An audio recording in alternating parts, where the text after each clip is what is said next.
All rise. Courtroom 209 is now in session. Honorable Judge Sarah B. Wallace presiding. You may be seated.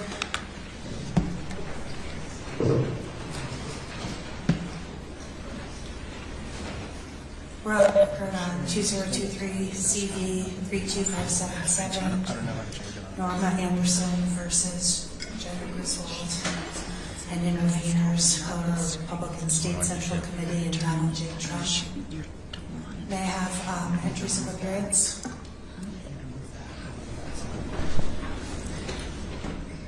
Good morning, Your Honor.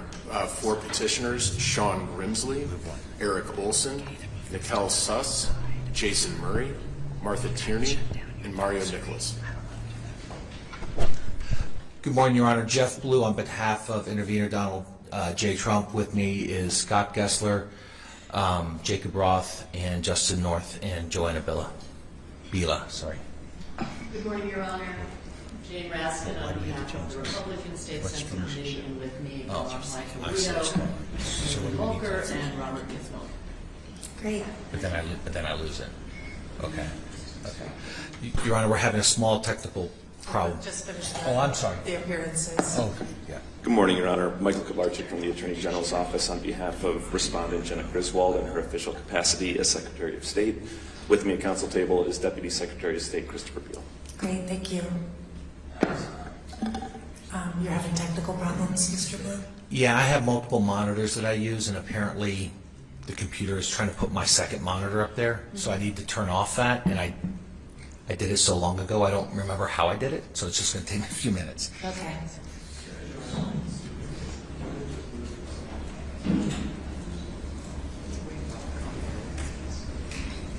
Was he saying something? No, but I need to be able to see it. I can't right click.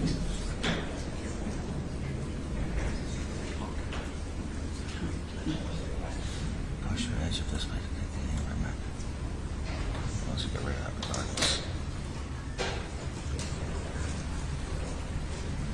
Okay, no.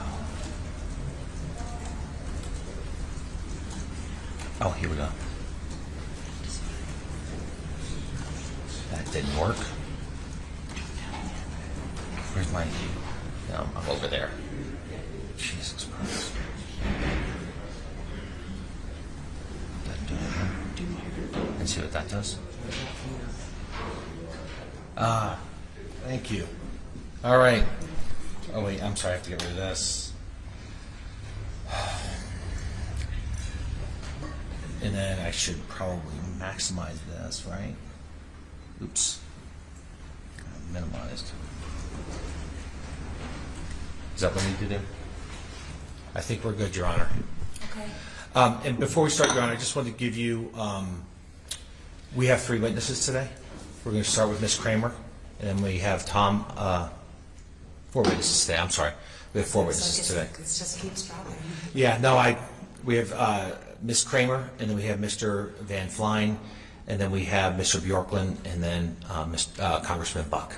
Okay. Today, we actually expect to be done fairly early in the early afternoon, 2 or 3 o'clock. Okay. And then is the Colorado Republican Party going to be calling any witnesses? Your Honor, we haven't made an absolute final decision, but I think it likely will not. Okay. And we have our expert tomorrow morning, Mr. Delahunty, and he'll be on first thing tomorrow. And will the plaintiffs have any, or the petitioners have any rebuttal case? We're not sure yet at this point, Your Honor, but we are scheduling Mr. Heafy for 1 o'clock tomorrow afternoon or thereabouts. Okay. On that, and it sounds like we're gonna have time.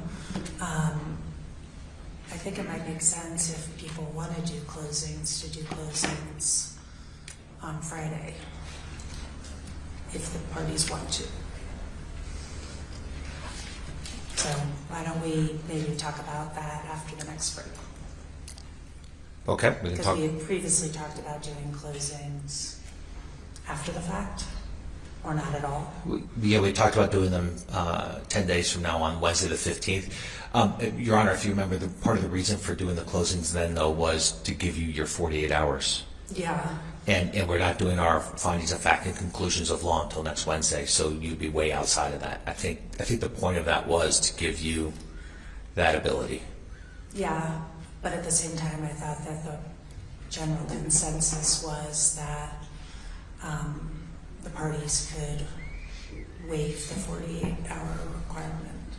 So why don't we revisit that sometime later today? If that's no longer the party's position, then I think it would make sense to do the closings later.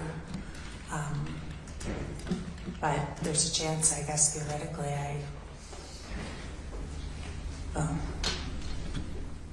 And I'm not the one doing the closing, so that'll be Mr. Gessler engaging that conversation. So, not trying to rush people, but just thinking if we have time reserved and if people still are of the view that we can waive the 48-hour requirement, that it might make everybody happier just to be done with me for the meantime. So anyway, is this, it looks like Miss, is it Kramer or Kramer? Kramer. The intervener, Donald J. Trump, calls Amy Kramer. Okay. Ms. Kramer, can you hear us? Yes, ma'am, I can. Okay. Will you raise your right hand, please? Ms. Kramer, do you swear under the penalty of perjury that the testimony you will give before this court will be the truth, the whole truth, and nothing but the truth? I do. Great. Thank you. Thank you. Good morning, Ms. Kramer. How are you How are you doing? Good morning. I'm good. How are you? Doing well, thank you.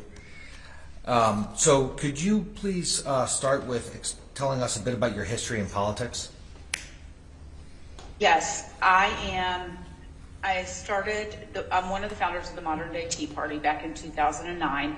I'd never been in politics before. I'm a former flight attendant. And I got engaged then, and we came together over Twitter and started the modern day Tea Party movement. Tea Party Patriots was actually founded in my kitchen, and I was with Tea Party Patriots for a while, and then I left and joined Tea Party Express, and spent, I guess I was there till 2014, 2015.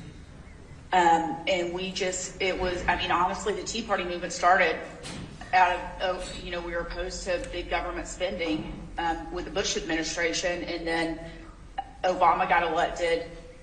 We were fighting Obamacare, government takeover of health care, and we mobilized people across the country. So after the Tea Party, you worked with the Tea Party, what did you do next? Then in 2016, I started Women for Trump. I was one of the earliest supporters out there doing press and rallying the troops for President Trump as a grassroots activist, and we did that in 2016. And then after President Trump was elected, what happened? What did you do next? So then in 2019, I founded Women for America First, and that was to focus on policy in the legislative agenda and pushing the America First agenda.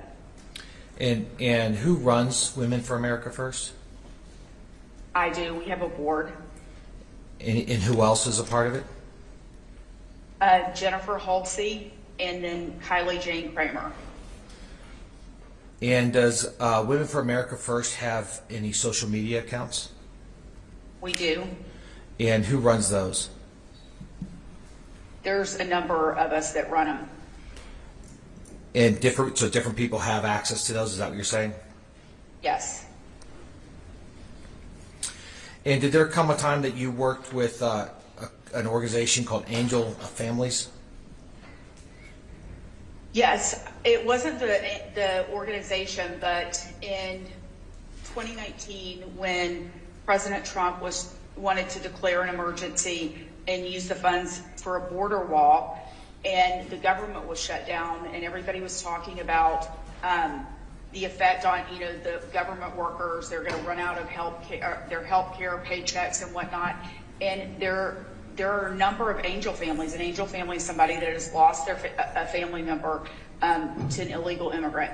So we gathered the angel families, and we went to Washington, D.C. to give President Trump some support. And we just want the border secure. And so we All were right, there. I'm sorry, I didn't want to go that far into this. I just wanted to finish up with where you've been in politics leading up to the election of 2020. No, it's okay. All right, so let's move to the election of 2020. And can you tell us kind of what happened and how you started getting involved after the 2020 election?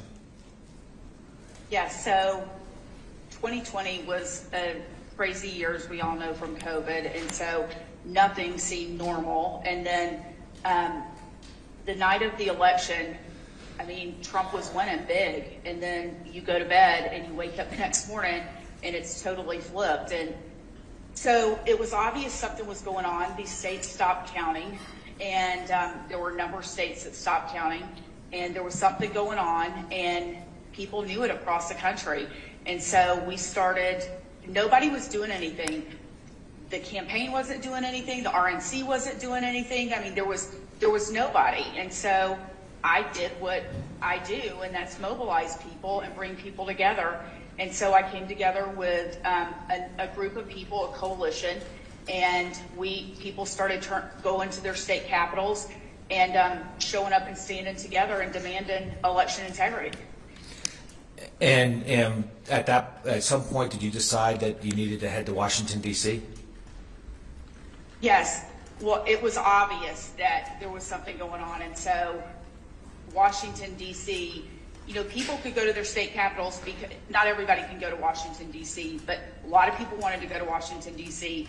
We could not get a permit for the Saturday after the election. We couldn't get one that quick. And so we applied for a permit for Saturday, November 14th, so a week and a half later, and we had a rally that Saturday. And who was the organizing force behind that rally on November 14th? It was Women for America First. So your organization, right? Yes. And what was the plan for that rally? The plan was, it was pretty simple. Like I said, we were working with this coalition, and we wanted everybody involved and engaged. And so we were going to have a rally at Freedom Plaza, and then we were going to march to the Supreme Court and have a stage there where we had speakers there. And that would, at the end of that program, that was it. Hold on just a second, Ms. Kramer. Your Honor, do you want us to wait until we get a better, have her picture up, or can we just continue? You know, I don't. My assumption she's got a bandwidth issue on her end, but I don't know. It's weird because Oh, she's up on everybody else? on my WebEx I can see her, but not on this screen. So I'm not sure why. Are you able to? I prefer to see her if possible. We can continue. If I continue to have a problem, we can change it. Yeah, I don't know. All of us are looking at ourselves and going, huh? We don't know. So. I can see her on one of my screens and not the other. Okay, so why don't we continue, and if we have a problem, if you'll just let me know. Thank you. All right. So Ms. Kramer, we're just, for some reason, the screen that the court reporter is looking at doesn't have you, a picture of you, and so she can't read your lips, which is part of the whole process. So we're going to continue, but if you could talk slowly and articulate, then we'll see if we can proceed. If she's still having trouble, we may have to take a break and figure out what's going on. Okay. Yes, ma'am. Thank you.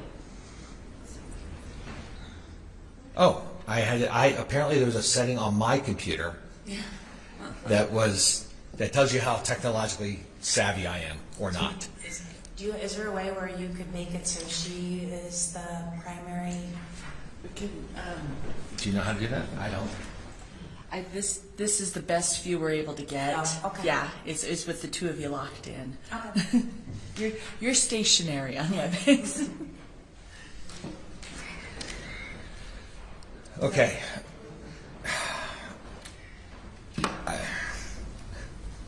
I'm okay okay if you want to continue. Yeah, so Ms. Kramer, you dropped off again for some reason, so we'll see what happens. I can see y'all fine. But it's that the court reporter doesn't see you is what the Right. issue is. But we'll work through this. All right. So we just talked about the plan. You said there was a coalition of people, of groups involved in the November 14th rally, correct? Correct. And can you tell us who was in that coalition? There was Brandon Straka, Ali Alexander, Tea Party Patriot, Moms for America. I'm trying to think who else. Scott Pressler was involved. So it's fair to say that there was a fairly large coalition of groups and people, right? Yes, it was a large coalition. Eagle Forum was one. And so when you went, so you started at Freedom Plaza. Who were your speakers at Freedom Plaza that day? Oh my gosh. Well, our team, and then the influencers and coalition that we had brought together. So I think it was like an hour-and-a-half program, and you think you're going to be short on speakers, but you always have way more. And then after Freedom Plaza, I think you said that you marched down to the Supreme Court of the United States. Is that correct? Yes, we marched to the Supreme Court. And you had more speakers there, correct? Correct. Now, can you describe the rally at Freedom Plaza? Yeah, I mean, it was huge, and people came from everywhere, and these are patriotic, freedom-loving citizens that really just dropped everything in their lives at a moment's notice to come to Washington, D.C., because they felt like the election had been stolen. So there's a lot of love there, love of God, love of country, love of each other, and a lot of patriotism. And so it was very joyful, singing, dancing, that sort of thing. And was there any violence that occurred during the rally at Freedom Plaza? No. And so y'all marched down to the Supreme Court, and can you similarly describe the crowd as they marched up to the Supreme Court? I mean, the crowd was very happy, like I said, and people dancing and singing and whatnot. And then we got to the Supreme Court, same type of atmosphere. I mean, these are happy people. They're there because they want to be there, and they're extremely happy, and they love this country. So it was the same atmosphere at the Supreme Court. So it was the same atmosphere. It was the same atmosphere from Freedom Plaza during the march and at the Supreme Court as well, correct?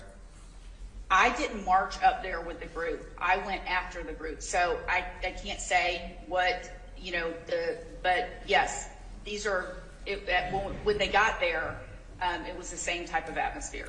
Great. And I'm sorry, this is in like mid-November. This is November 14th, Your Honor. And if we could play Exhibit 1025, please.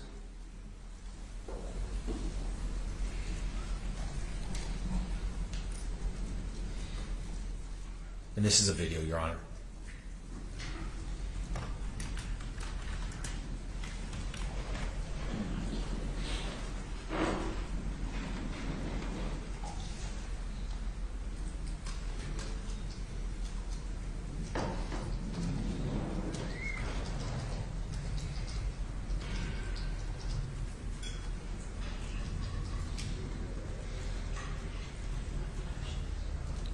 We're having volume issues here.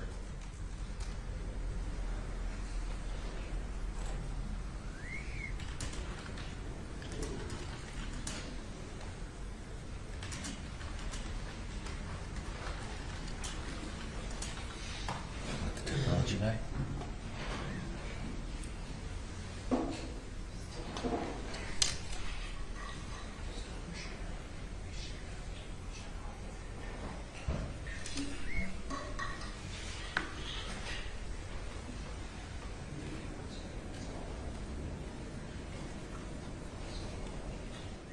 Ms. Kramer, we're having some technological difficulties again, so just hold with us.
So, Ms. Kramer, you just saw that video, correct?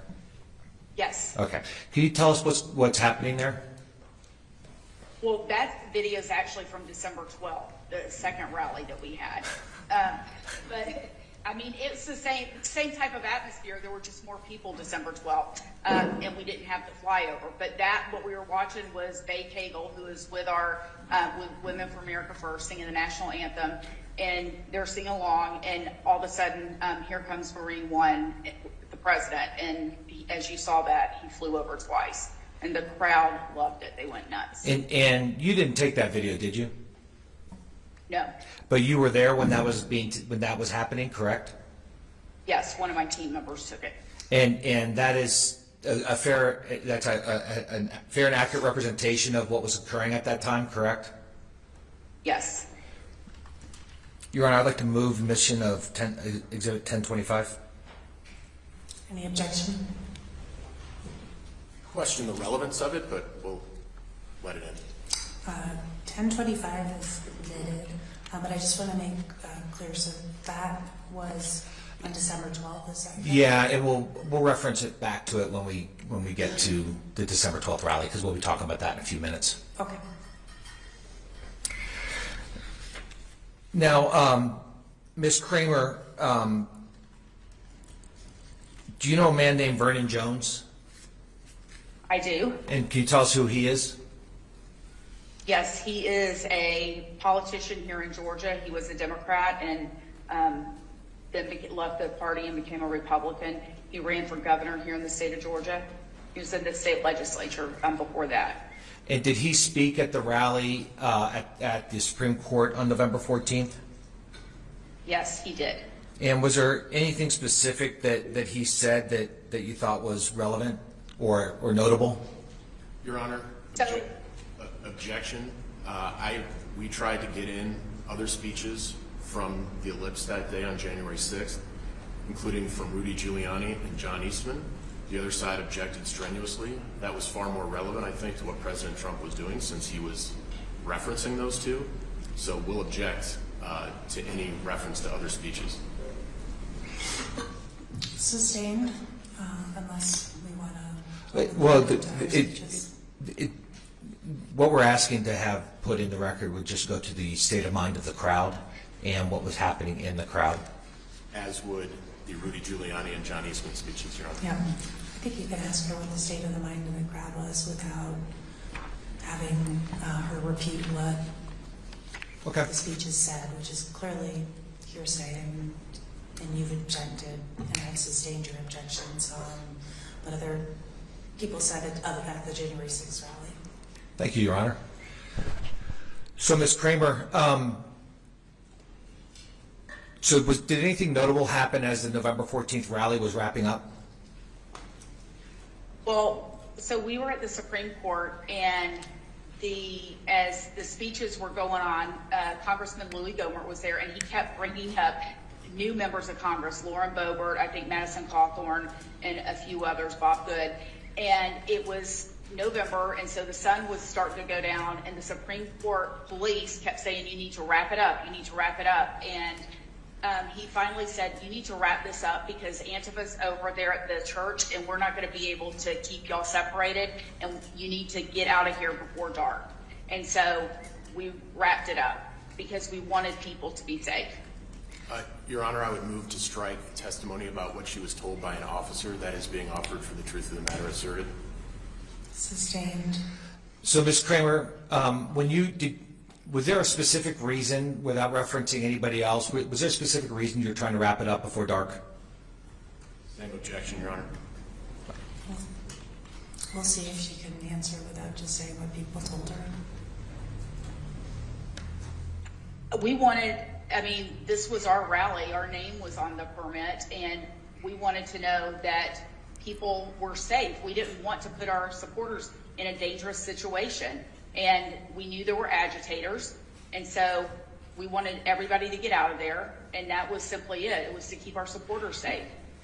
And when you wrapped up, what happened? Did you go back to your hotel at that point? Yes. Go ahead. I was going to say people dispersed, and I mean, I guess went to train station, hotel, buses, whatever. We went back to the hotel. And which hotel were you in? We were in the Willard. And did something happen back at the hotel that night? Okay, so I'm just kind of a little bit confused. So are we talking about November? We're still on November 14th. Okay, sorry. Yes, fair enough, Your Honor. And Your Honor, I'd object to the relevance of what happened back at the Willard Hotel on November 14th. It has nothing to do with Trump or any of the issues in this case. I have no idea one way or the other, but I'm going to let her testify. Thank you, Your Honor. So can you, Ms. Kramer, I'll repeat the question. Can you tell us what happened at the Willard Hotel that night? Yes, the Willard Hotel was attacked by Antifa and Black Lives Matter. They were throwing Molotov cocktails into Cafe du Parc, the cafe restaurant that is there in the hotel.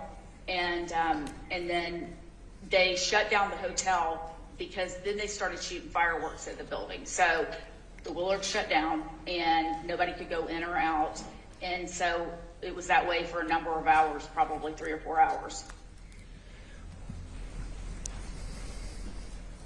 And are you aware of any violence perpetrated by any of the members, any of the people who attended the November 14th rally?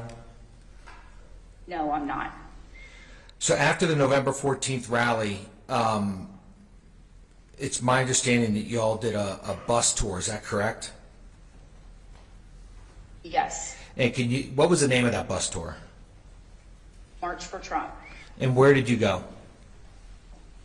We started out in South Florida, and we ended up in Washington, D.C. On December 12th for the next rally. We went to a number of the swing states. I can't remember the exact route. And who organized that? Women for America First, my team. And was the coalition that was involved in the November 14th rally, were they involved in the bus tour? So, no, they weren't. Some of them were and supported us and came to our events and whatnot, but that core group of Ali Alexander,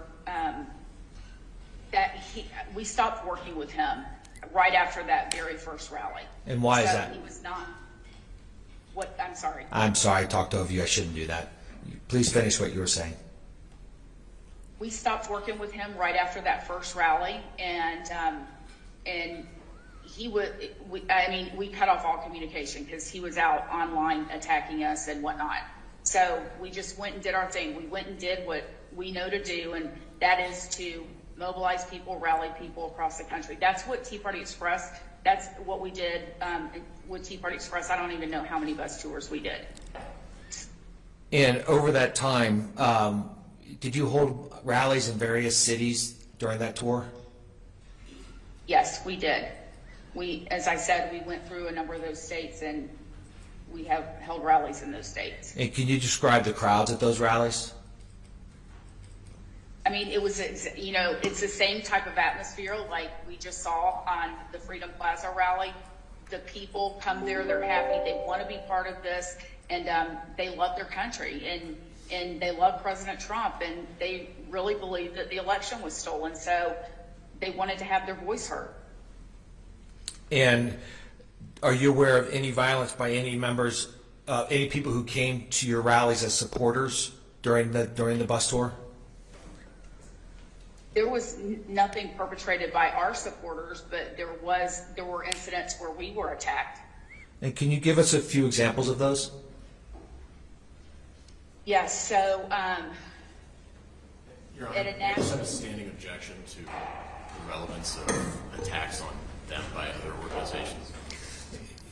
Your Honor, this is going to be relevant to kind of how, first of all, it's relevant to the crowds and what the expectation is of the people attending the rallies. So that's very relevant.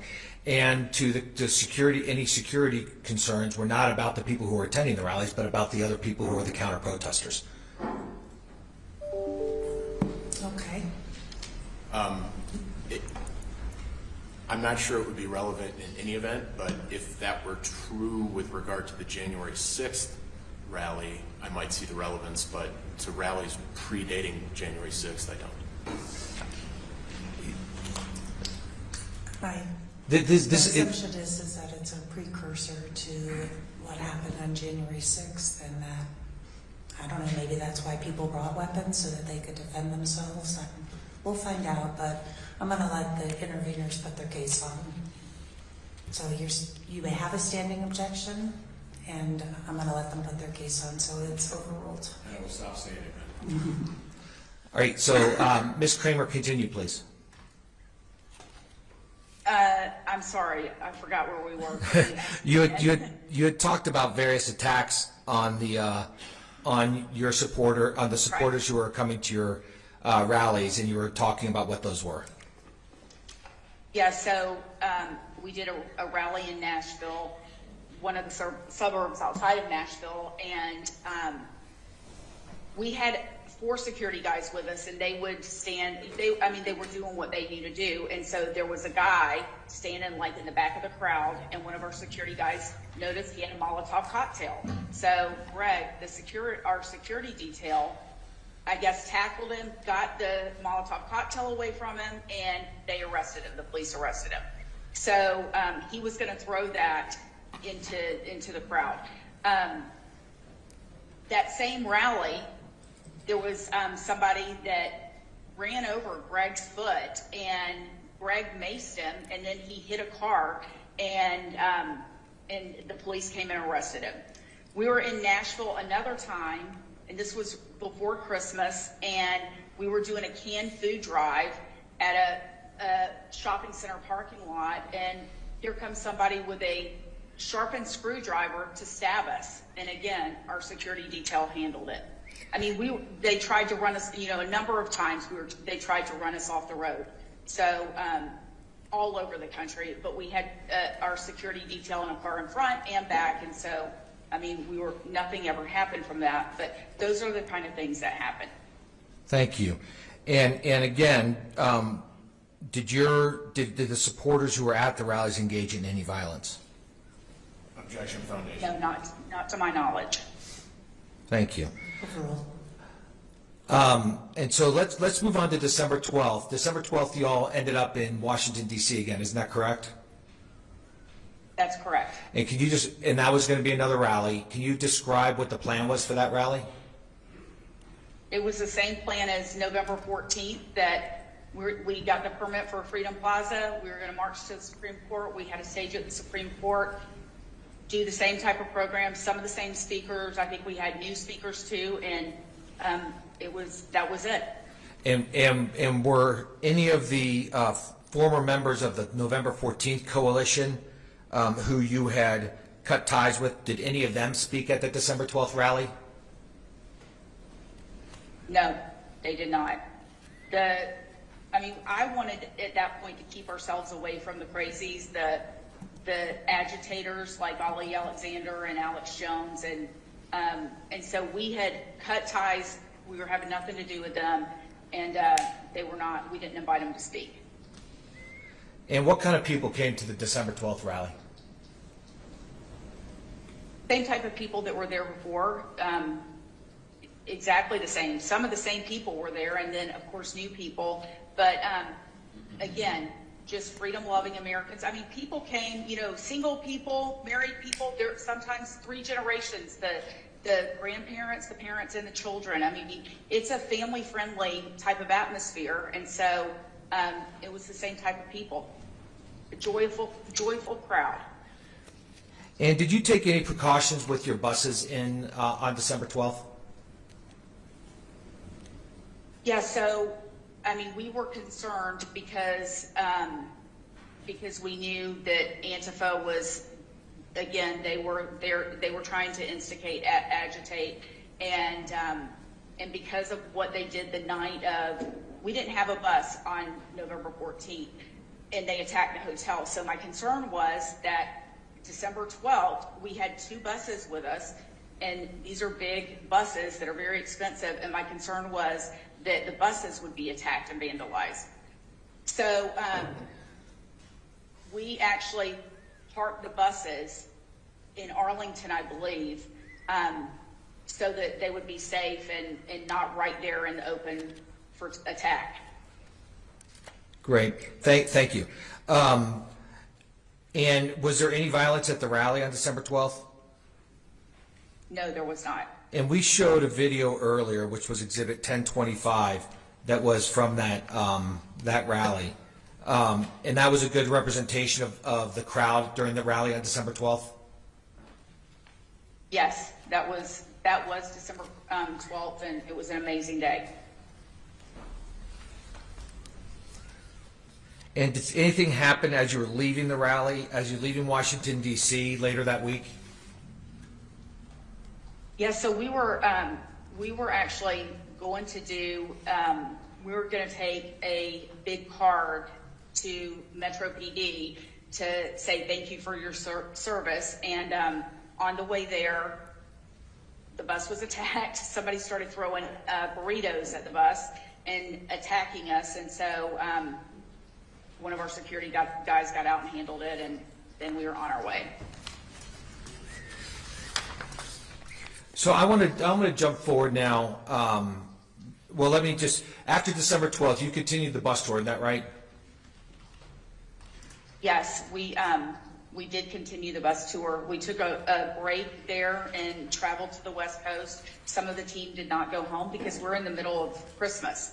So we did a couple events, went to the West Coast, took some days off, and then started off from the West Coast. And at that point, at what point did you decide to head to Washington, D.C. for January 6th? Well, we had planned, like in November, as this was all happening, even before, I think, November 12th or November 14th rally, you know, we looked at the dates and said, we need to be in D.C. on these 3 days. I mean, the day we were there, November 14th, and then we picked December 12th, the Saturday, because we wanted as many people to come on the weekend as we could. And I think it was December 14th was the day that the states were going to certify their slate of electors. And so we picked December 12th, and then January 6th was the day that the Electoral College certification would happen. So we had decided that, I mean, we knew that this movement, it was a movement, and we knew that those were the 3 dates, and so that's when it was decided. And who was in charge of organizing the rally in January 6th when you first started planning it? So when we first started planning it, it was we were going to do the same exact thing. I mean, what we did worked, and it was 2 beautiful days, you know, with great events. And so we were going to do the same thing back at Freedom Plaza, march up to the Supreme Court, hold an event, you know, at the Supreme Court, maybe with speakers, and then wrap it up. So, I'm sorry, but when you first started planning it, was President Trump expected to speak? No. And then,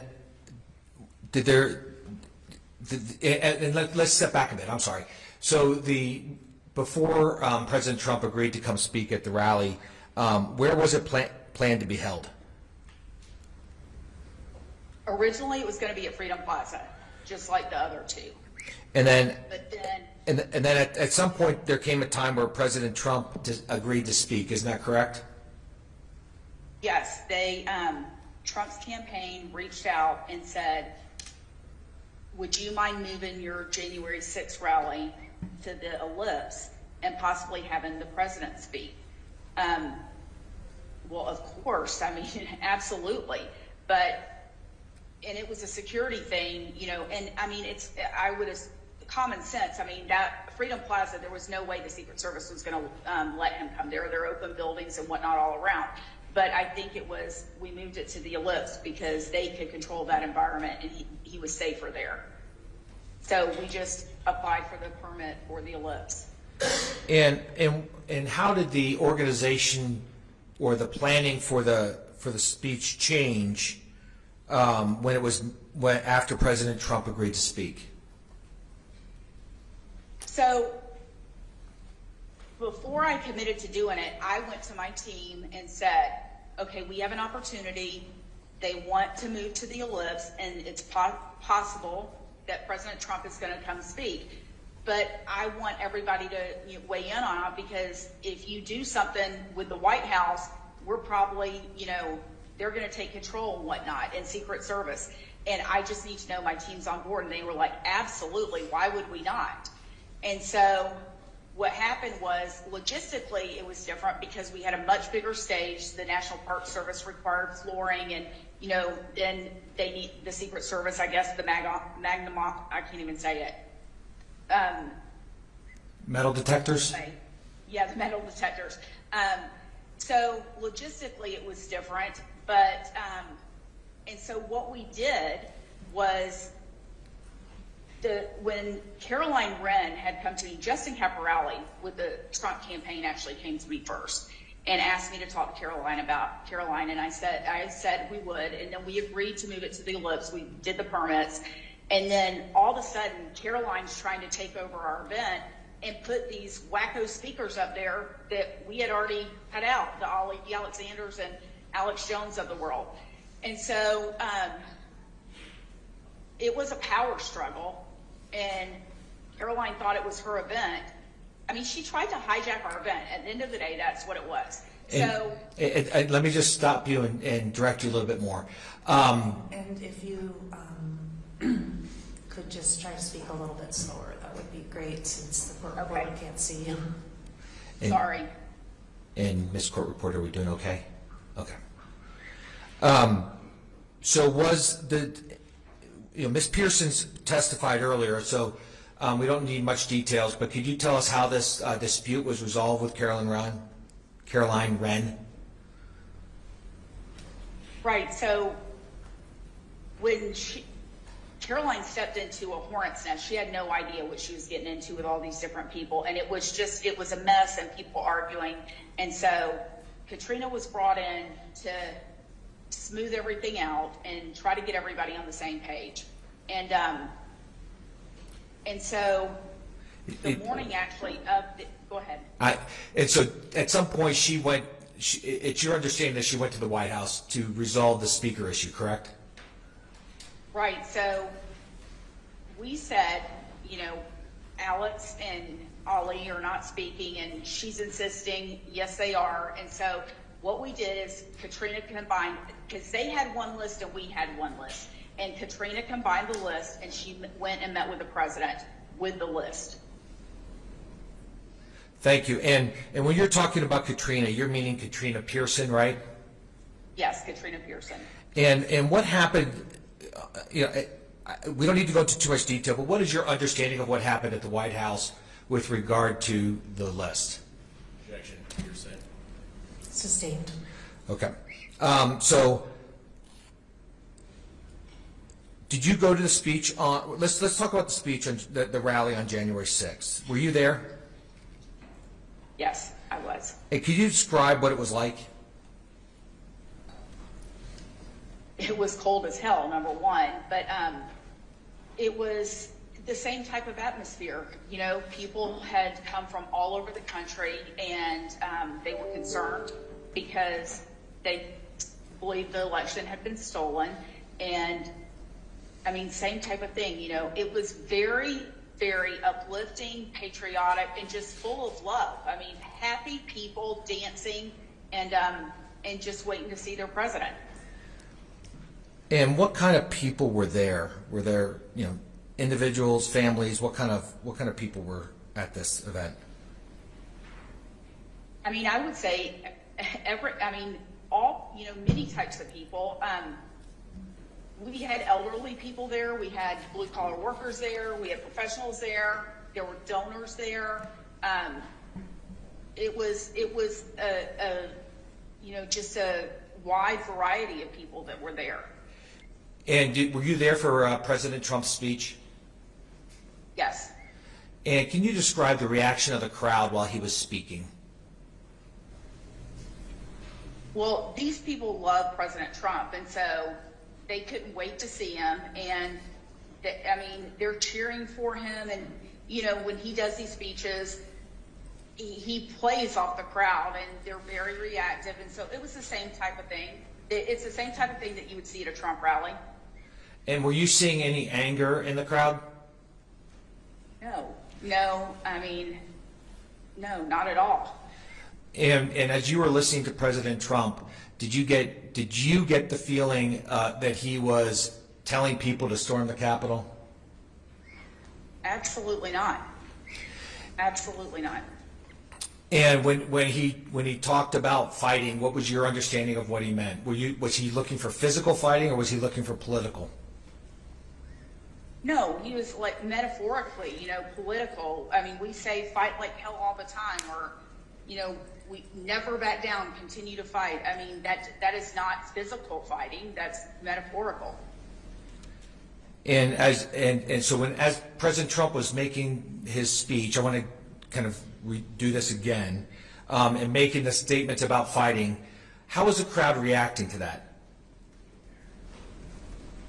I mean, I can't remember specifically, but I'm sure that cheering him on, agreeing with him and encouraging him, that sort of thing. And then after President Trump finished speaking, what was the emotion of the crowd that you could see? I mean, people were happy. They came there, the president was there. They came there to see their president. Many people had never been to Washington, D.C., so it was like a highlight of their life, and people were just happy that the whole event, it was a fantastic event, and lots of love. Okay, if we're going to play a few videos for you here, could you pull up 1023, please?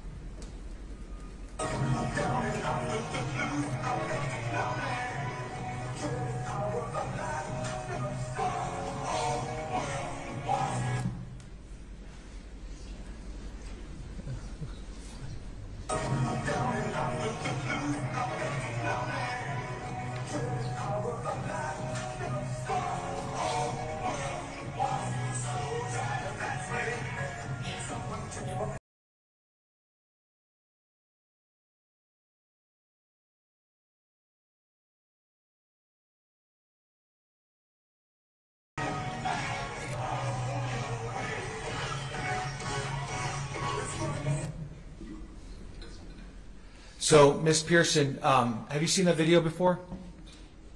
Ms. Kramer. I'm sorry, Ms. Kramer. I apologize. Have you seen that video before? I have seen that video. And do you know who took that video? One of my colleagues. And were you there? Did you see that scene with the YMCA playing? I wasn't right there when where they took that video, but yes, I was there at the ellipse. That was after it was over and people were leaving. And was that an accurate representation of the mood of the crowd as they were leaving? Yes, absolutely. Very happy. I've moved to admit Exhibit 1023. No objection. 1023 submitted, but I think we've lost. Oh, she's back. So we do 1022 now.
So, Ms. Kramer,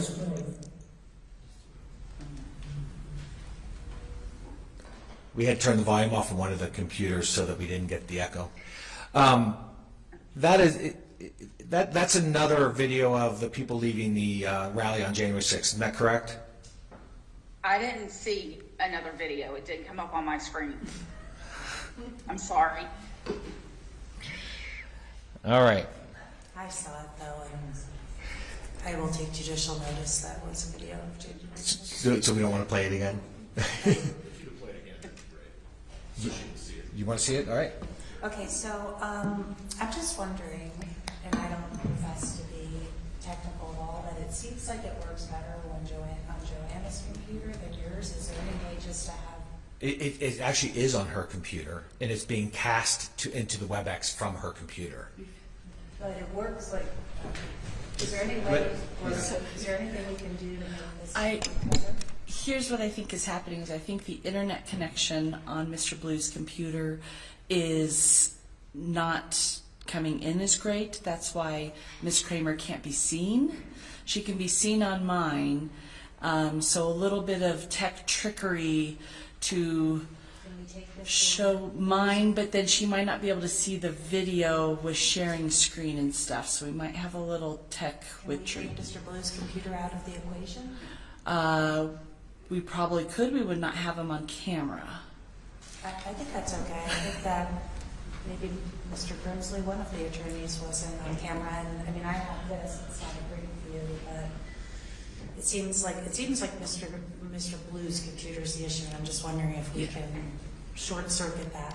It could be. The one thing we may have a problem with is sharing the video so the witness can see the video or the exhibit if we're just working off of mine. So I can try and I'll work that out as we're going through it, but I will try and figure that out.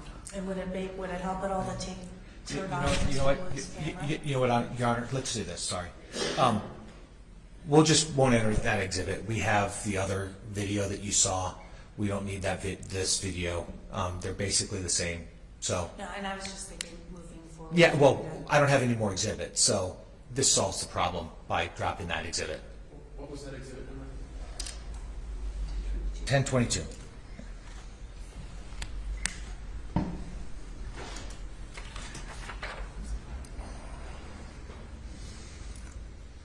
So, and Ms. Kramer, just to finish up here, it was. Can you again describe the mood of the crowd as they left the ellipse on January 6th, please? People were happy. I mean, it was a fantastic event. They got to hear their president, and they love him, and so it was just a happy, joyful occasion, and you could see it on people's faces. Great. Thank you very much. I have no more questions, Your Honor. So, Cross-examination? Yes, Your Honor, briefly. before we start, do I take this out of here now, or do I leave it here? Leave it there. Okay. Oh, leave it open because you need the video. Got it.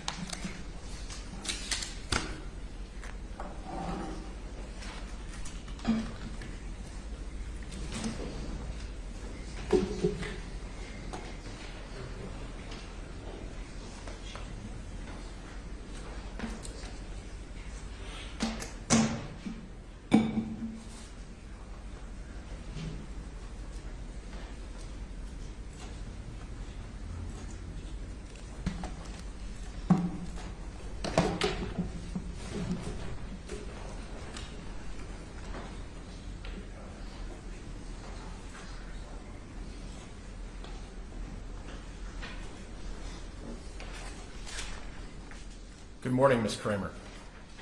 Good morning. Is it still morning for you? Yeah, for another hour. At the ellipse for the speech, you were actually standing at the stage, right? Right, I was standing off to the right of the stage. And it was pretty cold, Very cold. and you wanted to get out of there, basically, once the speech was done. Yes. And you did get out of there once the speech was done. You went back to the hotel, the Willard. Yes, but I was one of the last ones there. But you didn't march to the Capitol or go along with the people who were marching to the Capitol in that exhibit 1022 that we in this courtroom saw, but you did not. No, I did not march to the Capitol. I'd like to show you Exhibit 165, starting at 143 in the video. See if you saw this.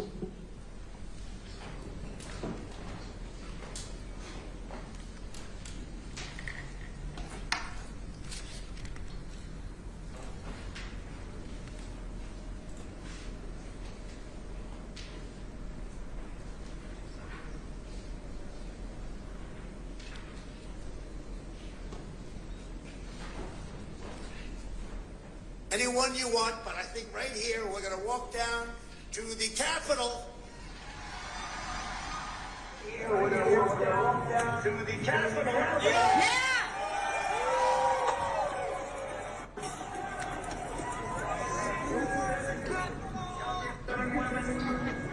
Probably they're going to be cheering so much for some of them. You'll never take back our country with weakness. You have to show strength. Yes. Invade the Capitol building. Take the Capitol. Take the Capitol. Take the Capitol. Take the Capitol right now. Yes. Peacefully and patriotically make your voices heard. Now, Ms. Kramer, were you able to hear what they were saying there? I've never seen that video before, and when you're asking me who was saying, the people that were holding the camera or the crowd? The people holding the camera, the people in the crowd around them. Have you seen that video before? I have not seen that video before. That video is from the ellipse during the speech, correct? If you say so. Now, you were standing on the side of the stage, so you weren't out beyond where the magnetometers were you? No, I was not. And you didn't have good visibility into who was out there beyond the magnetometers, did you? At that time, no, but when I spoke on the stage, I could see it was a sea of people and American flags and Trump flags as far as I could see. But could I see their faces? No. And there were people, well, you recall the setup. There were some people inside the magnetometers and some people outside the magnetometers who didn't come in? Yes, that's correct. And from your vantage point, you couldn't tell whether those individuals outside the magnetometers were armed? No. You had talked about some wackos, I think you referred to them, Alex Jones and Ali Alexander. Yes. And why do you call them wackos? I mean, they just, Ali, they're flamethrowers, bombastic bomb throwers, and I mean metaphorically, but and agitators. They want to get everybody riled up, and so I'm not like that. I don't like that, and I just didn't want them to be part of it. You do know that even if they didn't speak that day, both of them encouraged their supporters to come to the ellipse speech on January 6th. Okay, I mean, I assume they did, but they were also trying to undercut all of our efforts. So holding events at the same time in another location. And so, I mean, I don't know what they were doing. And you have no idea whether and to what extent their supporters were standing outside the magnetometers and were armed, do you? No. And you have no idea whether President Trump had been in communication with Ali Alexander or Alex Jones prior to the ellipse speech, do you? No, I don't. But I know that he chose for them not to speak on the stage that day. Well, he had originally wanted them to, but then there was a reconciliation and the decision was made that they wouldn't speak, but... I don't think he wanted them to. Hold on just a second, Ms. Kramer. Go ahead and finish your question, and then I will do my objection. Somebody wanted them to speak that day, and there was a reconciliation at some point, right? Where there was a decision made that they wouldn't speak? So, Your Honor, I just want to make sure that the question is not that President Trump wanted them to speak, but that somebody did. Is that correct? Somebody to your knowledge did. Maybe you don't know who, correct? Caroline Wren wanted them to speak. She was working with them. It was Caroline Wren. And when Katrina merged the list and went to the president, he said no.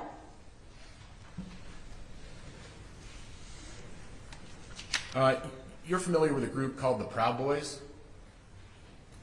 I am now. The Oath Keepers? I am now. The Three Percenters? I am now. You don't know whether and to what extent any individuals from those groups were present at the ellipse that day, do you? I have no idea. And they could have been standing outside the magnetometers armed and ready to go to the Capitol, right? I mean, I guess they could have.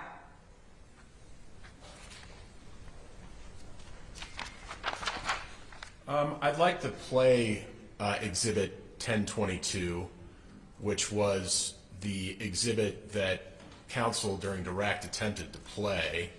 Hopefully you can see it this time. And I want you to listen around 20 seconds in what you can hear some people say. Okay.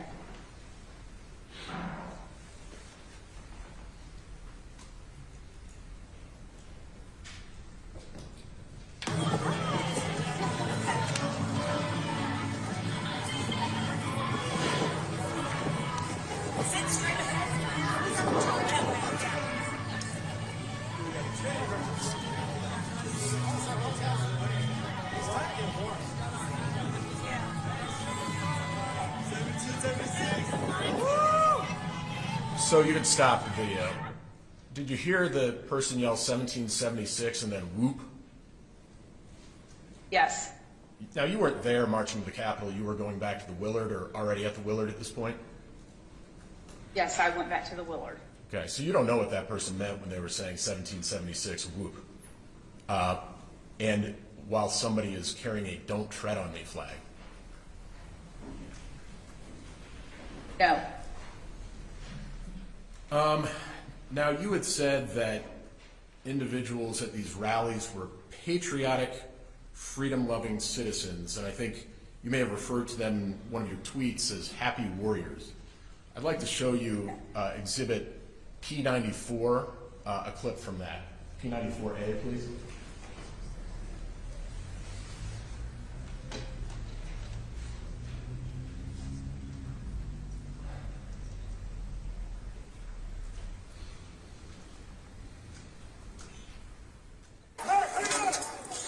We're going to get lawyer for him.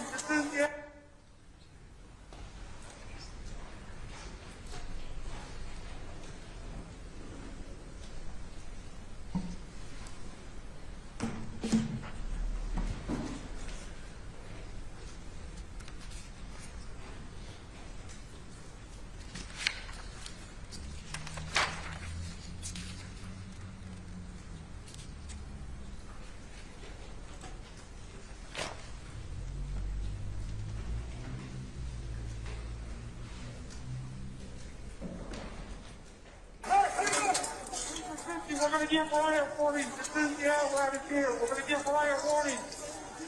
We're going to try to get compliance, but this is now effectively a riot. 49 hours declaring it a riot. 55 to 50 be advised, Cal Police 1 advised they're trying to breach and get to the Capitol. Copy. Were the individuals attacking the police officers in that video patriotic, freedom-loving citizens and happy warriors? I would say those that were doing that, no. Okay. Let's play 94B, please.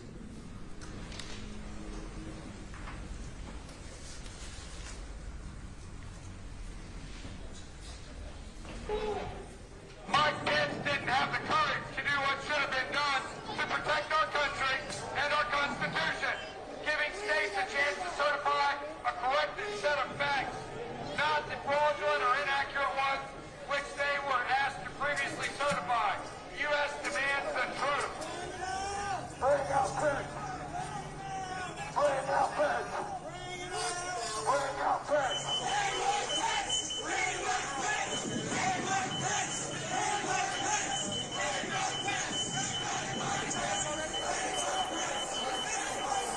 You can stop.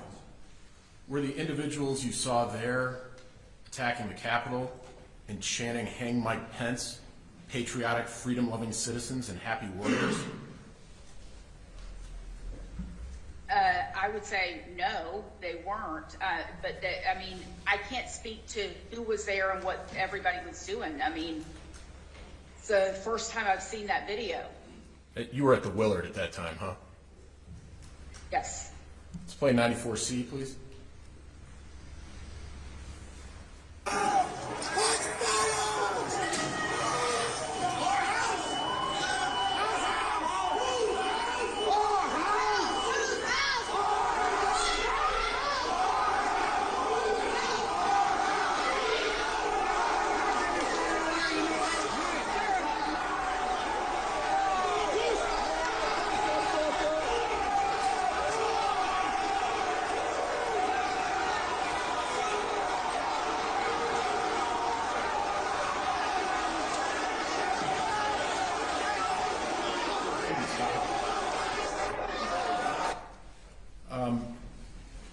Ms. Kramer, the individuals you saw in that video, were those patriotic, freedom-loving citizens and happy warriors? I can't speak to everyone in that crowd, but the people that reached the Capitol, no, they were not happy warriors. And they were not patriotic, freedom-loving citizens either, were they? No. And that's true of everybody who breached the Capitol, correct? What's the definition of breach? Because people went into the Capitol and they were invited in, the doors were open and they were invited in. Did it look like in that video that you just saw, P94C, that any of those individuals had been invited in? No. So all of those people you just saw in P94C, you would agree, are not patriotic, freedom-loving citizens or happy warriors? Objection, Your Honor. Calls for speculation. She was asked many questions about the mood of the crowd and who was there and grandmas and grandpas. Overruled. Your Honor, if I just may, just to make a record on that in response, please. He has made very clear that she was at the Willard when these videos were taken and not there where those videos were taken, whereas when the previous questions were about a rally and other rallies that she was actually present at.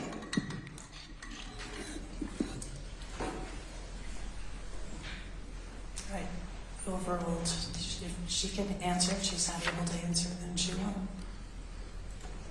So you were back at the Willard. You were watching this on TV, not these videos in particular, but you were watching on TV what was happening at the Capitol, weren't you? I mean, we had the TVs on and they started covering it on the news. And I mean, I wasn't sitting there glued to the TV because we didn't know what all was going on and how bad it was. And then when they started reporting on that, yes, we were watching. And you were pretty much glued to the TV once they started reporting on it, right? I mean, I was sitting in a room with TV, but there were people coming in and out. I mean, our entire team were there. You know, we ordered food. So I wouldn't say I was glued to the TV, no. But to be honest, you were aghast at what you saw happening at the Capitol, weren't you? Yes, I was. It was an awful, awful attack on the seat of our democracy. Yes. And you saw in that last set of videos that at 2:24, President Trump sent out a tweet referring to Mike Pence. Did you see that in the video? Yes. And you heard the individual who you've acknowledged is not a patriotic, freedom-loving citizen reading that tweet over a bullhorn to the crowd? Well, I didn't see him speaking through a bullhorn. I mean, I don't know if it was added to it. I wasn't there. I didn't see it. But somebody was saying that. And the individual over the bullhorn, at least from what it looked like on the video, if it wasn't doctored, was reading off President Trump's tweet about Vice President Pence. Objection calls for speculation.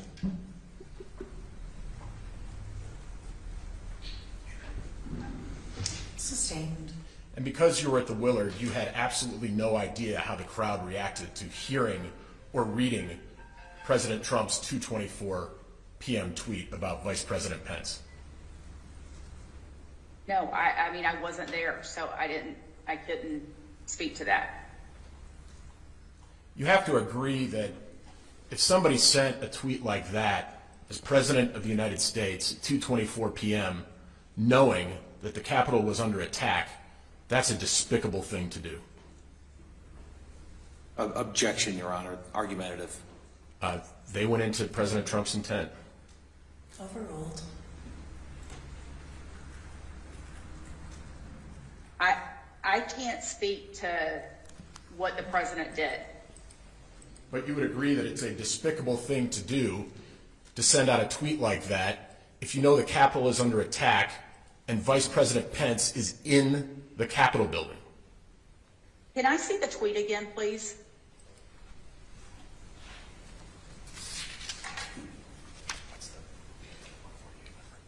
Yes, it'll just take a minute to pull it up. I'm sorry. No, that's perfectly fine. Pull up P94B and just pause it.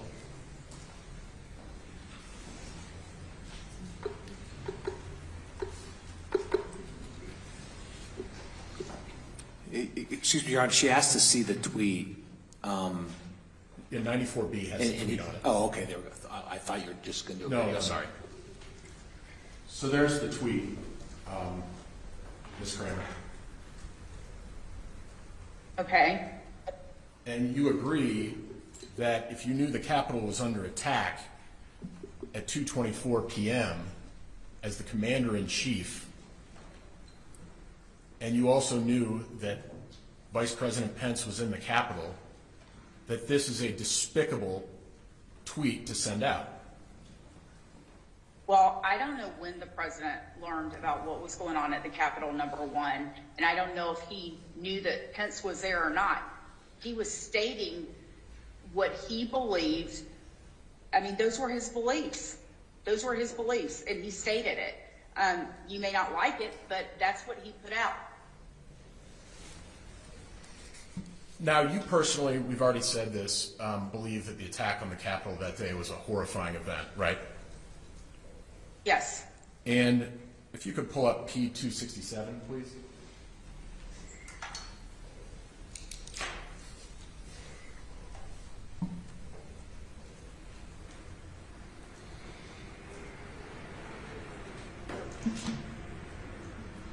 And this is a tweet, I think, from you on January 6th at 6:24 p.m.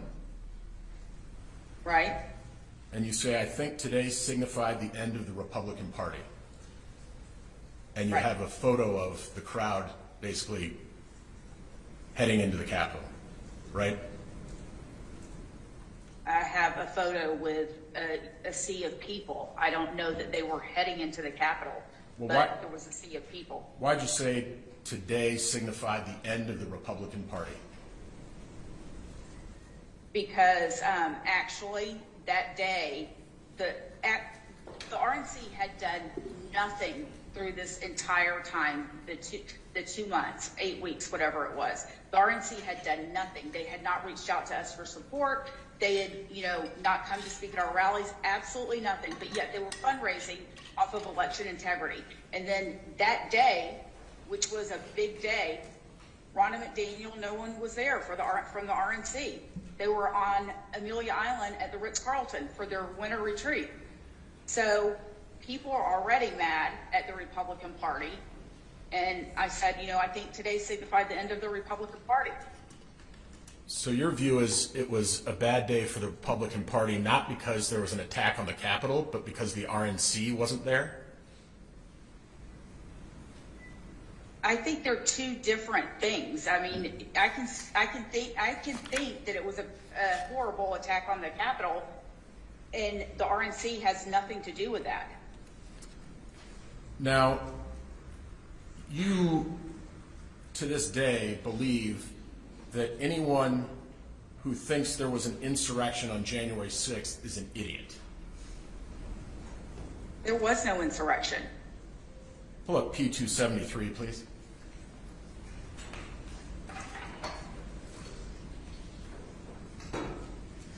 And is this a tweet from you on January 1st, 2022? Or Yes. It's a getter. I didn't even know that was a thing, so I apologize. Yes. And you say there was no insurrection on January 6th, and if you think there was, you're an idiot. The, quote, insurrection narrative, unquote, is nothing more than psychological warfare being perpetrated on the American people by the deep state to distract from the coup that happened on November 4th, 2020. Did you write that? I did write that. So your view is there was no insurrection on January 6th, but there was a coup on November 4th, 2020 because President Trump was not elected president. There was no insurrection on January 6th. There was a riot on January 6th. There was no insurrection. You weren't there? Excuse me? You were not at the Capitol that day? No. What about the coup on November 4th, 2020? What are you talking about there? I was talking about, metaphorically, they stole an election, so metaphorically they were taking out a sitting president. Who stole the election exactly? We don't know who stole the election. I mean, it happened in a number of states, and we don't know. Shadowy figures? I can't speak to that. We don't know. Do you know how they stole the election? I mean, there were a number of things that happened with the election that were inconsistent, officials breaking the laws, and it would be, you know, different states have different laws, different things happened in different states. So would have to speak specifically to that state, and I'm not an expert on these state laws. Excuse me, Your Honor. Sorry, I'll stand. I have to object. We're getting way beyond the direct examination now. This is bias. Yeah, this goes to credibility. Absolutely. He could continue. You're not an expert on state laws, but courts are, right? I would hope so. Pull up finding 164 in Plaintiff's Exhibit 78 on page 78.51.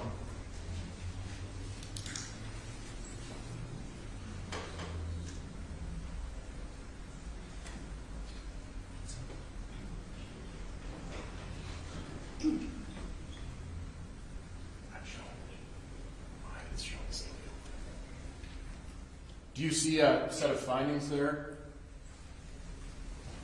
I do. And It's hard. I can't read them. If you could blow up finding 164, please. Your Honor, again, this is way beyond the direct, and I mean, she was talking about basically her testimony today was talking about the people that were coming to the rallies and what she was seeing. We are now getting into all sorts of other areas, and I know you said there's credibility, but I'm not sure how. Well, she testified at the beginning of her testimony that the reason that they were having all the rallies was because the election had been stolen.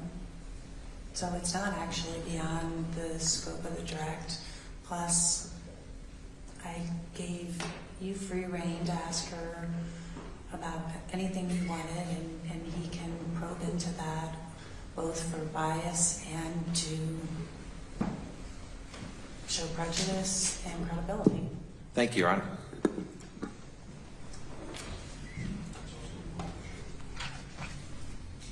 Your Honor, so I'm going to mark Schroeder to this table to ask this question because for some reason it's not showing up on my screen. You see finding 164, and this is from the January 6th committee, its Yes. final report. It says in total, the Trump campaign and allies of President Trump filed 62 separate lawsuits between November 4th, 2020 and January 6th, 2021, calling into question or seeking to overturn the election results. Out of 62 cases, only one case resulted in a victory for President Trump, or his allies, which affected relatively few votes, did not vindicate any underlying claims of fraud, and would not have changed the outcome in Pennsylvania. 30 of the cases were dismissed by a judge after hearing on the merits. In every state in which claims were brought, one or more judges specifically explained, as part of their dismissal orders, that they had evaluated the plaintiff's allegations or supposed proof of widespread election fraud or other irregularities and found the claims to be entirely unconvincing. You have no basis for disputing that finding, do you, ma'am? I'm not a lawyer. I don't play one on TV. But I will say that a number of cases were thrown out on technicalities and they never got to the evidence part of the hearing, or they weren't heard. Here in Georgia, there was a lawsuit filed, and when it was finally put on the calendar, it was too late, so it was irrelevant. How many of the 62 cases referred to in finding 164 were thrown out on technicalities? I don't know. And you do understand that all of these 62 cases had been decided prior to January 6th. If you say so. But again, the Georgia case, it wasn't even heard. So. There were Georgia cases that were heard, though, weren't there? Excuse me? There were cases in Georgia that were heard, weren't there? I'm not sure, but I know the main case was not heard. Pull up Plaintiff's Exhibit 271, please.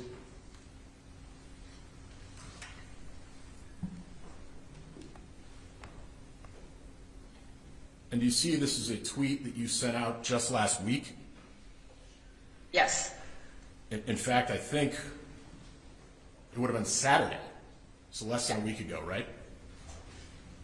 Yeah, it was right after Pence dropped out of the presidential race. And you say, question on Pence. Do you think he was in on the coup to remove President Trump? You wrote that, right? I did write that. You can't possibly believe that's true. I don't think Pence was ever on Team Trump.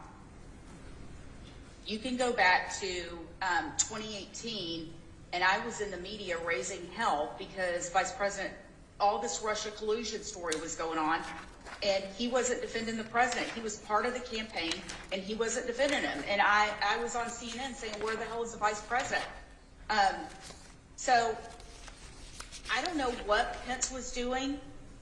I have no idea. But on January 6th, we didn't want to overturn an election or overthrow the government. All we wanted was for the evidence to be laid out and heard when they contested. And what we were asking for Mike Pence to do was to delay for 10 days so that the states could get their stuff together, and then have the certification. Just a delay. And he chose not to do that. Well, do you know whether he in fact had constitutional authority to do such a thing? I believe he did. If you could, please pull up That's why they... Plaintiff's 252. I'm sorry, Ms. Kramer, were you finished with your answer? And I apologize if you were not. No, go ahead. Okay. This is Plaintiff's 252. This is a tweet from you retweeting something from President Trump on January 5th, 2021. And the Donald J. Trump tweet says, the Vice President has the power to reject fraudulently chosen electors. And then you retweet, just do the right thing, @VP. Right. Your basis for believing that President or Vice President Pence had the power to reject fraudulently chosen electors was because Donald Trump told you that. Objection misstates the exhibit. She can answer. Overruled. We just wanted Pence, what we were asking for is to delay it for 10 days to give the states the time to get the stuff together and then to at the certification, lay all the evidence out there. If the evidence was there and it couldn't, be certified, then you proceed from there. No, I understand that's what you're saying, ma'am. I'm asking about why you had the belief that that was within Vice President Pence's authority to do that. And I'm pointing you to this tweet, Plaintiffs 252, and you have Donald J. Trump on January 5th, 2021, saying the Vice President has the power to reject fraudulently chosen electors, and then you retweet that, correct? I did retweet that, yes. And you're not a lawyer. The reason you believe that Vice President Pence had the ability to reject fraudulently chosen electors was because President Trump told you that. No, President Trump didn't tell me that, and I don't have the U.S. Constitution in front of me, but I believe that he had the authority to delay the certification. You did your own constitutional analysis? I didn't do my own constitutional analysis, but I read and discussed a number of things with people, and that is why in the dark of night with a big omnibus bill, they changed the law so that this wouldn't happen again. They changed the law to make clear that the Vice President did not have the ability to do what you're suggesting. So you're saying that he didn't have the ability to delay for 10 days? Let's move on. When you heard the next day or after that attackers at the Capitol were chanting, "Hang Mike Pence," did you regret having sent the tweet that is Plaintiffs 252? No. Now, you said that, I think in your interview before the January 6th committee, that you didn't like, personally at least, to use language like freedom or death, that type of kind of inflammatory language that you attributed to people like Ali Alexander. Did I say that? Do you remember testifying about that? Can you show me where I testified about that?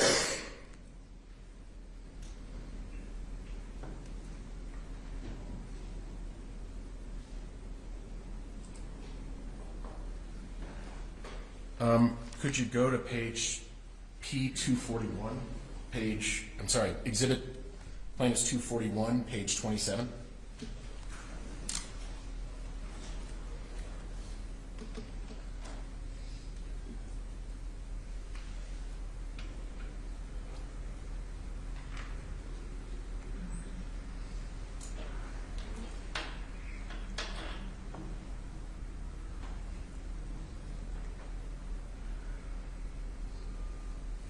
So this is a bit of a long, if you could go starting at line 12. And we don't have to read it out loud. I'll let you read that. Just let me know when you're done with that line 12 to 25. Okay, hold on. It's running off my...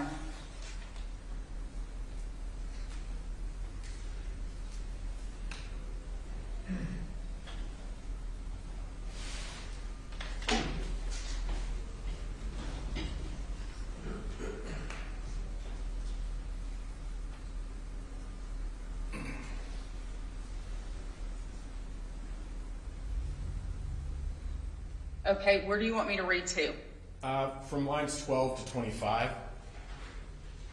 Yes, okay. I've read them. Okay, let's go to the next page and go blow up the top.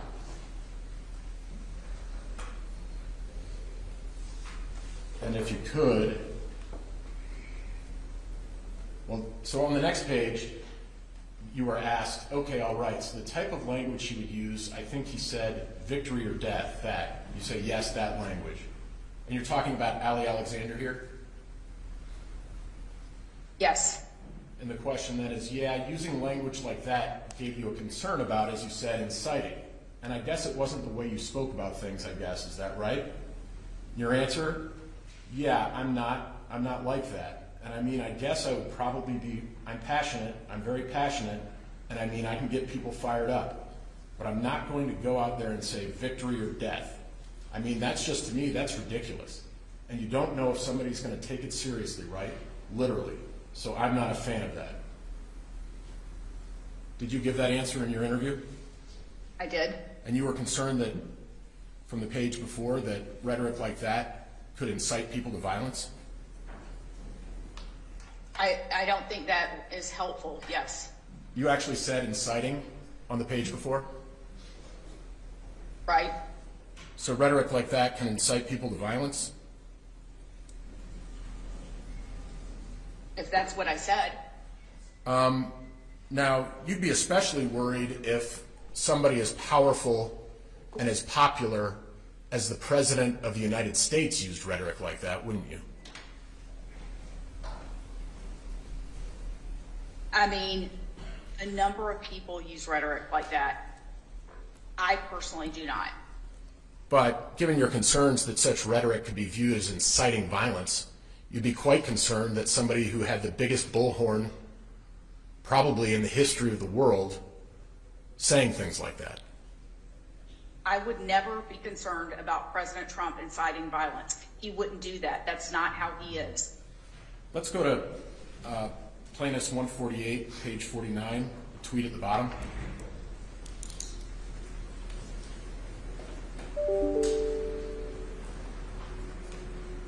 And you see there on December 26, 2020, if a Democrat presidential candidate had an election rigged and stolen with proof of such acts as a level never seen before, the Democrat senators would consider it an act of war and fight to the death.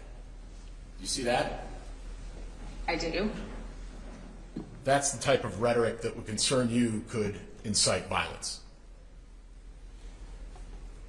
I mean, he was using that metaphorically there, fight to the death, just like we're going to fight for freedom or whatever. I don't think he was inciting violence there. Well, he didn't say freedom, he said death.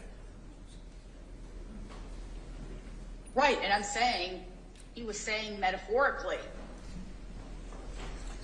But look, there have been many things that the President of the United States has said that I didn't agree with. So I'm not going to agree with everything he says, but I do not think he would ever incite violence or get his people to do that. That's just not him. That's not the way he is. Well, you're not inside his mind, ma'am, are you? I'm not inside of his mind, but I know him. And you've not been a part of every conversation that he's been a part of? No. Now, put aside President Trump, you do know that in the lead up to January 6th, some organizers of the January 6th rally were using language like victory or death, the very language you said you wouldn't use. Can you show me that? Yeah, Are you saying our people? Let's who look was at saying that? Let's look at Plaintiff's 254, please. And you see that that is a tweet from Women for America First from January 2nd, 2021. And it's retweeting news about Senator Cruz circulating a letter calling for the rejection of Electoral College results until a 10-day emergency audit can be conducted to examine unprecedented allegations of voter fraud. Do you see that? Yes. Read what your organization said as it retweeted. It says victory or death, William Barrett Travis at Ted Cruz. No further questions. Any redirect? Yes, Your Honor.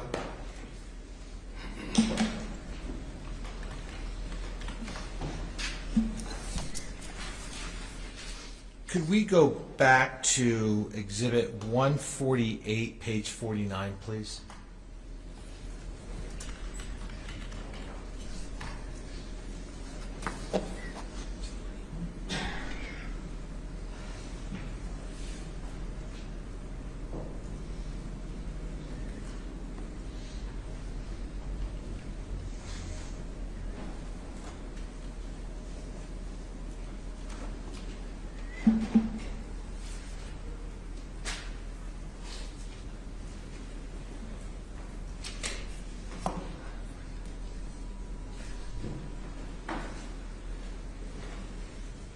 I'm not sure who's pulling it up for us, but somebody is.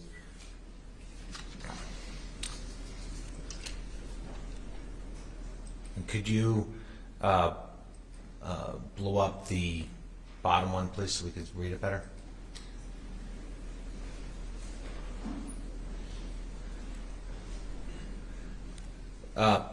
Ms. Kramer? Yes. Isn't President Trump in this tweet talking about how Democratic senators would react? Yes. And he's not telling his supporters to react this way? Right. Now, you had strong views on the 2020 election about whether it was stolen, don't you? I do. And you were the organizer of a bunch of rallies leading up to January 6th and on January 6th, weren't you? Yes. And you did everything in your power to keep all those things peaceful, didn't you? Objection leading. Sustained. How did you make sure? How did you want your rallies to go forth? What was your plan for them? We are at all of my rallies. I mean, I've never had any violence from Tea Party days up through this point. I mean, we are peaceful, happy warriors, and that's just not who we are. Thank you. So I wanted it to stay that way. Thank you, ma'am. No more questions. At one housekeeping matter, we'd like to move to admit Trump's exhibit 1022, which they had tried to play and then we played in our cross-exam. We won't object. 1022 is admitted. Did anybody else have any questions for Ms. Kramer? We have none, Your Honor. Ms. Kramer, thank you so much for your testimony today. You are released. Thank you, ma'am. Have a good day. So, Your Honor, our next witness is Tom Van Flein. He will be remote as well.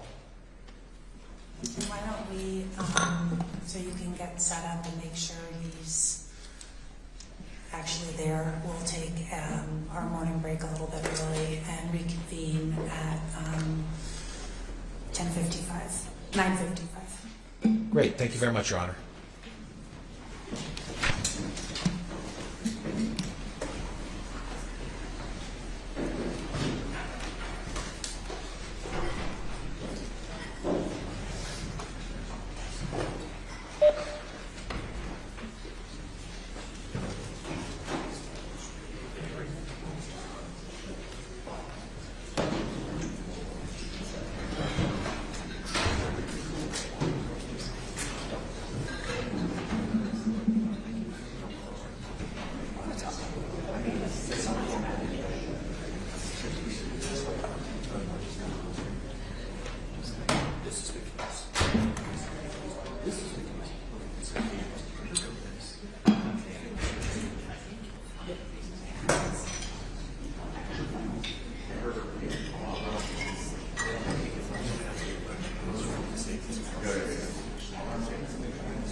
It's not your style.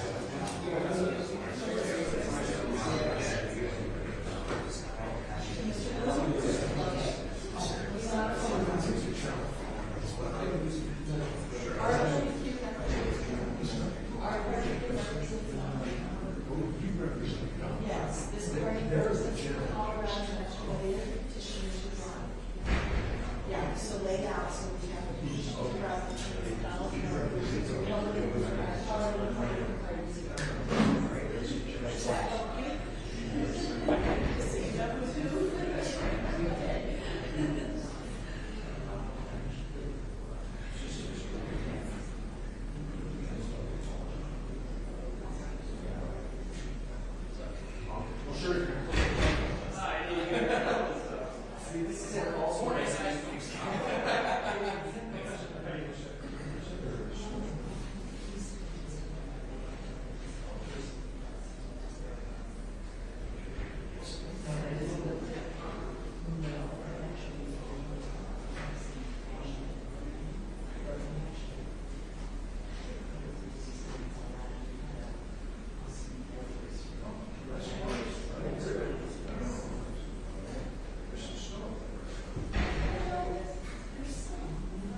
Wasn't letting him in because of the sequestration. Exactly, order, yeah. but, I had he's him, in now. I queued him up so he could just be there. Okay.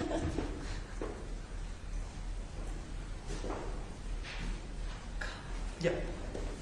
Looks like Steve Bannon is streaming it live again. Yeah, I can tell. Let Judge know.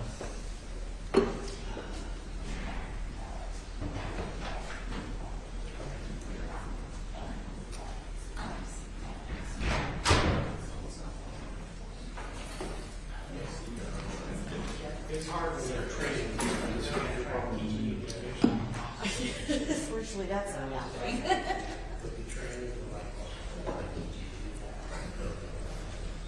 Done. It's done.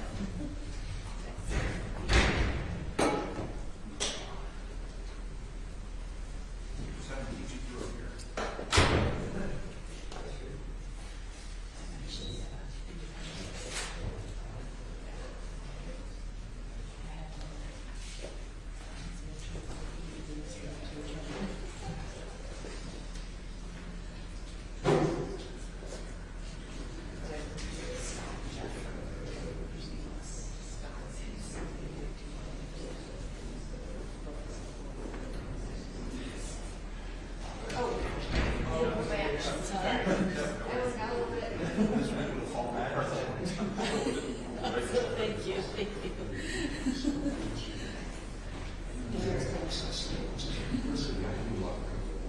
Erica found an old headset.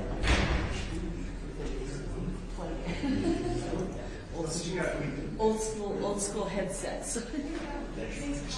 Computers have come a long way. And it makes perfect sense.